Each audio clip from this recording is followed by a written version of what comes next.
The night I got promoted, my boyfriend didn't even look me in the eye. He mumbled congratulations and spent the evening glued to his phone, but I tried to swallow the knot in my stomach, telling myself he'd come around. Over the next week, he started coming home late, blaming work drinks, barely touching me, and leaving my texts on read. My gut screamed something was off, so I followed him one rainy Thursday, heart pounding so hard I thought I'd faint. I watched him duck into a hotel lobby, glancing around like a nervous kid. 30 minutes later, my boss, who'd been nothing but supportive at work, walked right in.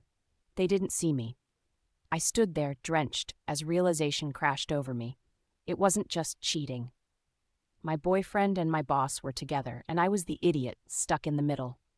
I waited 2 hours on a bench across the street, eyes glued to the revolving door, and when they finally came out, laughing, I felt like I'd been slapped. Back at work, everything made sense in horrible flashes. The weird comments in meetings, the sudden doubts my boss raised about my ideas, the projects that slipped away from me. My boyfriend's jealousy wasn't just about insecurity. It was a plan. He was feeding her things from my private life, twisting them into reasons to slow down my career. And she was eating it up, both of them using my trust as ammo. I confronted my boss the next morning, shaking so hard I could barely speak. She just smirked and said, "Not everyone is cut out for the spotlight." Walking out of that office, I realized I'd been desperate for their approval, my boyfriend's love, my boss's respect, thinking I needed them to be whole.